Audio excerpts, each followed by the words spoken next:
Gulantang ang buong United States at ang international tennis community matapos opisyal na ilabas ang main draw ng 2026 ASB Classic sa Auckland, New Zealand. Isang clash of generations, ang kasalukuyang pinag-uusapan sa bawat sulok ng sports world dahil sa potensyal na pagtatapat ng ating pambansang pusta na si Alex Ala at ang 7 beses na Grand Slam singles champion na si Venus Williams. Ang balitang ito ay mabilis na kumalat sa Amerika dahil hindi inasahan ng marami na ang kanilang 45 anyos na legend ay posibleng humarap sa isang 20 anyos na rising powerhouse mula sa Pilipinas sa quarterfinals ng torneo. Sa ilalim ng bracket na inilabas nitong Sabado, January 3, 2026, ang dalawa ay nakapwesto sa paraang kung pareho silang mananalo sa kanilang mga unang laban, ay magsasagupaan sila sa isang makasaysayang quarterfinals matchup na yayanig sa world rankings. Ang pagtatapat na ito ay hindi lamang usapin ng laro, kundi usapin ng kasaysayan. Si Venus Williams, na isang dating world number 1 at itinuturing na isa sa pinakamagaling na manlalaro sa kasaysayan ng sport, ay pumasok sa torneo bilang wildcard entry bilang paghahanda sa kanyang pagbabalik sa Australian Open. Sa kabilang banda, ang ating Alex Ella ay pumasok bilang 4th seed, bit-bit ang kanyang career high ranking na number 53 at ang momentum ng kanyang makasaysayang pagkapanalo ng WTA title noong 2025. Ang USA, nasanay na ang kanilang mga legends ang dinodomina ang court, ay tila nababahala sa bagsik ng isang batang Pinay na ayon sa mga analysts ay masyadong mabilis at masyadong gutom para sa isang veteranong pilit na bumabalik sa kanyang forma. Ito ang labanang tinawag na The Legend versus the Future. Ngunit bago ang inaabangang quarterfinals clash, isang mas matinding sorpresa ang inihanda ng schedule. Maghaharap muna ang dalawa sa doubles category ngayong Lunes, January 5, 2026. Si Alex Ala, kasama ang American teenager na si Eva Jovic, ay tatangkain na pabagsakin ang powerhouse duo ni Venus Williams at Elina Svitolina. Ang balitang ito ay nagsilbing mitsa ng matinding hype sa social media, kung saan ang mga tennis fans mula New York hanggang Maynila ay hindi magkamayaw sa pananabik. Sa bawat kanto ng Auckland, ang usapan ay hindi lamang tungkol sa kung sino ang mananalo, kundi kung paano tinitingnan ng isang alamat na tulad ni Venus ang isang banta na tulad ni Alex. Ang 2026 ASB Classic ay opisyal ng naging entablado para sa isang engkwentrong ukit sa kasaysayan ng Philippine sports at kulantang sa buong mundo. Ang potensyal na pagtapat ni na Alex Ala at Venus Williams sa quarterfinals ng ASB Classic ay itinuturing na ngayon na dream matchup ng 2026 season. Sa isang panig, naroon ang 45 anyos na si Venus Williams, isang 7 beses na Grand Slam singles champion at dating world number 1, na ang pangalan ay nakaukit na sa kasaysayan ng sport.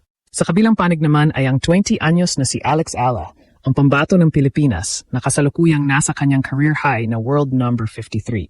Ang pagitan ng kanilang edad na 25 taon ay nagbibigay ng isang napaka-interesanteng tactical perspective. Ang classic power game ng 90s at 2000s kontra sa modern, high-intensity game ng bagong henerasyon. Ang buong USA ay nakatutok dahil ito ang unang pagkakataon na masusubukan ang kanilang alamat laban sa isang batang manlalaro na hinasa sa loob ng Rafa Nadal Academy. Kung hihimayin ang kanilang estilo ng paglalaro, makikita ang isang malaking kaibahan sa physicality. Si Venus Williams, sa kabila ng kanyang edad, ay taglay pa rin ang kanyang 6'1" na frame na nagbibigay sa kanya ng bentahe sa serve at reach. Ang kanyang laro ay nakabase sa pure power. Mabibigat na flat ground strokes na idinisenyo upang tapusin ang rally sa loob lamang ng 3 hanggang 4 na palo. Gayunpaman, ang bentahe ni Alex Ayala ay ang kanyang bilis at ang kanyang pagiging kaliwete. Bilang isang lefty, si Alex ay may kakayahang magpakawala ng mga anggulo na mahirap pasahin para sa mga veteranong sanay sa right-handed opponents.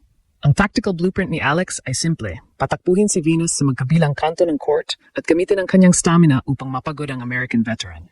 Pag umarating ang inaasam na quarterfinals, kailangang malampasan ni Alex ang isang higanting balakid, si Donna Vekic. Ang Croatian star na ito ay isang Olympic silver medalist at dating world number 17. Ayon sa mga analysts, ang laban kay Vekic ang magsisilbing litmus test para kay Alex. Kung matatalo niya ang isang manlalarong may caliber ni Vekic, mas lalaki ang kumpiyansa ng ating Pinay Pride na harapin si Venus. Sa kabilang banda, si Venus naman ay kailangang dumaan sa 5th seed na si Magda Linette. Ang bracket na ito ay sadyang napakahirap, kaya naman ang bawat panalo ay ituturing na isang malaking statement. Ang pressure ay nasa balikat ni Venus dahil sa harap ng kanyang home fans sa Amerika, hindi nila nais makitang ang kanilang alamat ay mapatalsik ng isang batang manlalaro mula sa Asia. Isang mahalagang aspeto rin ng kanilang preparasyon ay ang doubles match na gaganapin ngayong Lunes, January 5. Dito magkakaroon sila ng pagkakataong i-scout ang laro ng isa't isa ng malapitan. Si Alex kasama ang American teen na si Eva Jovic ay harapin ang powerhouse duo ni Venus at Elina Svitolina.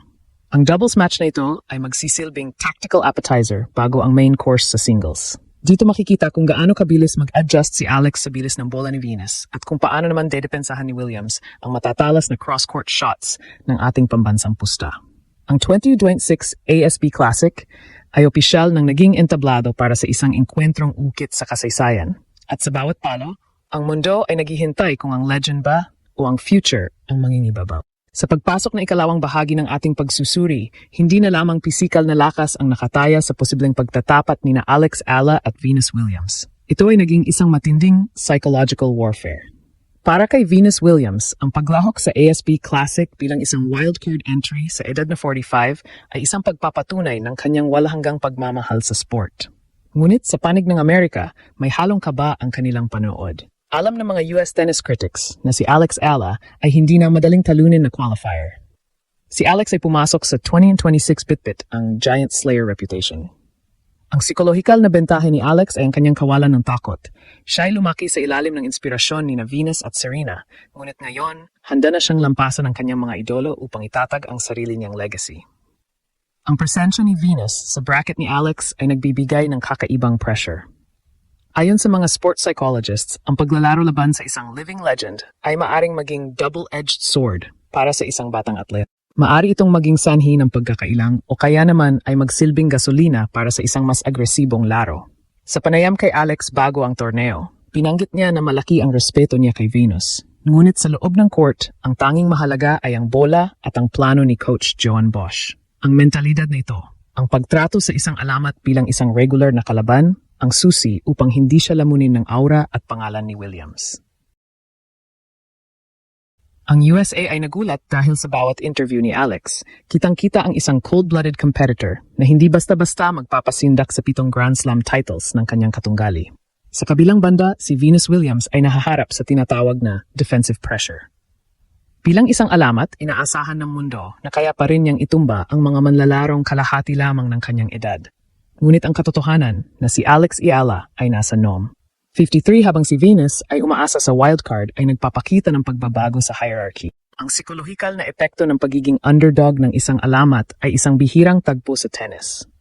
Ang mga fans sa Auckland ay nahahati, ang mga nagnais makakita ng huling hurrah mula kay Venus, at ang mga nagnanais makasaksi sa pagsilang ng isang bagong Asian superstar sa katauhan ni Alex. Ang tensyong ito ay damang-dama sa bawat training session nila sa New Zealand, kung saan ang media ay nakatutok sa bawat galaw ng dalawa.